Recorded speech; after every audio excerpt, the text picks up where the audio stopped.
my name is Jordan, and today I'm going to be doing a book review on The Eye of the World by Robert Jordan, the first book in the Wheel of Time series. Now, I, like many people recently, am reading this for the first time. There's a lot of hype going on because of the TV show that's coming out, and I am the type of person that I need to read the book first, because if I watch the show, I will not go back and read the book. So I have to read the book first. As many of you probably already know, this is an adult high fantasy series, the start of a very big series. There's like 14 books in this series, very popular, but a lot of controversy goes around this series as well. People claiming it's like a ripoff of Lord of the Rings, but people say that about like every fantasy story pretty much, especially if it's got the chosen one trope in it. I disagree with those claims. Now, I haven't read the Lord of the Rings. I've seen the movies though, so I get the gist. And this, I mean, yes, there's the chosen one trope. You know, you go on a really long quest going from point A to point B, you know, big journey type thing. But I don't know. I've also heard that once you get past the first book, it's very much its own world, its own characters, its own story. It's really, I guess, just the first book that is supposed to sort of be Lord of the Rings-esque, but...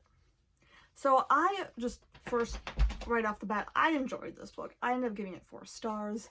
We start off in this real small village town, like farming village almost, called Two Rivers, and we're introduced to kind of a large cast of characters right off the bat.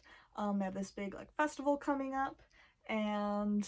you know, some people are coming in town, 2 of them being very, hey, what do you think you're doing? That's not allowed. 2 of these people who end up showing up during this festival are very out of place. One looks like a very noble lady, and so that's kind of strange why she's here, and then this other guy is with her. So there's kind of some gossip about them, who they are, why they're there. But things really start taking off when Trollocs end up attacking their town, but they don't just attack randomly. It seems like they are after specific people, and those 3 people happen to be 3 young teenage boys, all just nobodies, farmers. You know, one, we have follow Rand. He kind of seems like our main character out of all of the characters. He's just a sheep herder. And then you have Perrin, who is the son of the blacksmith, and then we have Matt, who is just another farmer's son. So they're just farmers, basically, you know, country folk. And it turns out these Trollocs are after them. And so those 2 people I mentioned before that are kind of new in town end up coming to them and saying that they need to come with them, they need to leave because the Trollocs are after those 3 boys, and then a bunch of other people want to come along with them, and so there's just this big cast of characters that all decide to come with them, and it all seems kind of crazy, you know, like, why would they be after these 3 nobodies?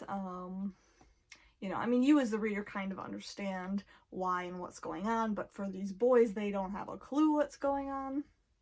So it's just a big adventure. I mean, there's just literally trying to get from point A to point B and all of the trouble that they run into along the way. They're discovering this big world that they've never been out of, because most people who grow up in Two Rivers never leave Two Rivers. So this is all very new to them. There's a lot of like mystery in this world. There's a lot of history that people just don't know about, or that people have forgotten. There's a lot of confusion about what actually happened in the past.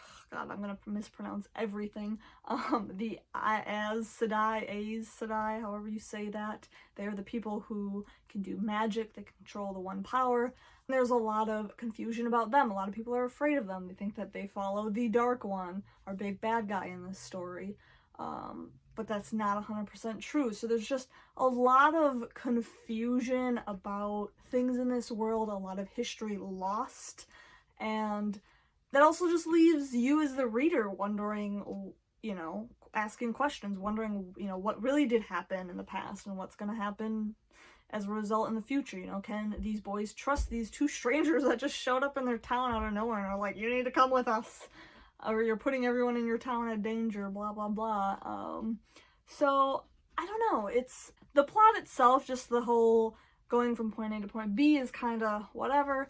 It's big, like I said, it's it's just that's like the main thing. But I think the most interesting thing about this book is slowly learning the histories and just learning about this world and the Wheel of Time, that whole concept. Like, I mean, you kind of are slowly introduced, and it's sort of like so this wheel that's like constantly spinning or turning, and it's sort of like, I don't even know how to explain it.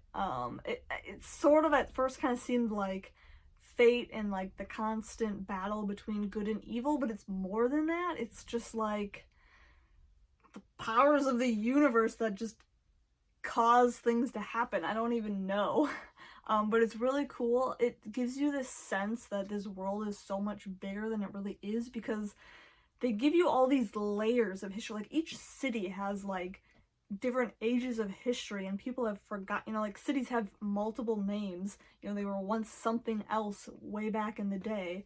And so it just makes the world feel even bigger, because there's all these places, but they have all these past histories and different names, and they've been torn down and rebuilt, and it's just, it makes the world feel that much bigger. I got the sense in reading this first book that this is going to be a big epic series, that this is the start of something huge, and that's exciting. I am excited to continue. I really want to watch the show, but I guess the show, it mainly focuses, I believe, on the first book, but it does pull some things from the second, and I think even the third book. So I really want to stay ahead of the TV show, so I'm probably going to try to push through the next 2 books before I even start watching the show, just because I don't want to be spoiled for anything in the books. I definitely want to continue. Like I said, I gave it 4 stars. I really enjoyed it.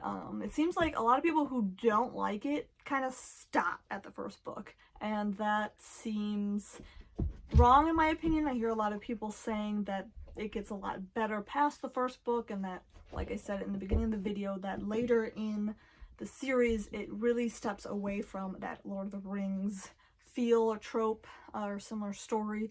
So I'm really excited to learn more about this world, because it just seems really big, and slowly learning about this world along with our main characters, who they don't even really know what the heck is going on most of the time. So learning right alongside them is exciting. I'm excited to see these characters grow, because they're still just like angsty teenage boys for the most part. You really feel for them in this story, because they really go through some horrible things. I mean, there's no stopping. There's no safe place. There's just, every time they get to a place they think is safe, it turns out not to be, and they have to keep moving, and it's just like one tragedy after the next in this book. So yeah, I think that's all I got for this book. I feel like most people already kind of know what it's about. A lot of people have already read it. Some people are reading it for the first time, just like me.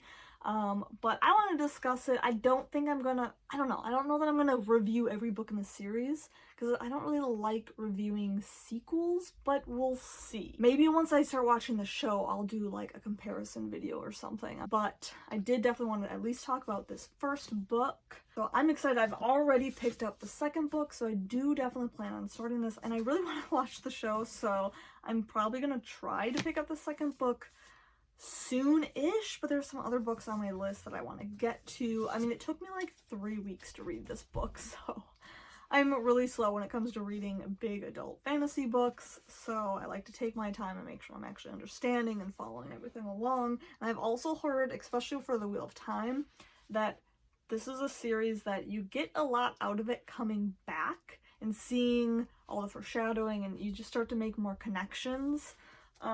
And you start to see how, just all of the things that they mention in the first book that kind of go over your head, because there's just so much being fed to you, so much information. So I'm really excited about this series. I like big, I used to always get really intimidated by big fantasy series, but this one has me getting excited, and I want to stop being intimidated by big fantasy series, because they're sometimes the most rewarding reads that you can have. They're just the worlds are so big, the characters are so deep, and I want to stop letting a big fantasy series intimidate me. So I definitely want to continue on with this one.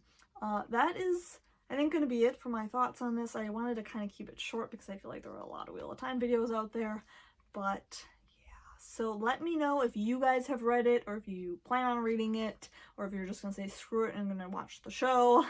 But yeah, let me know down in the comments below, and I will see you guys next time. Goodbye!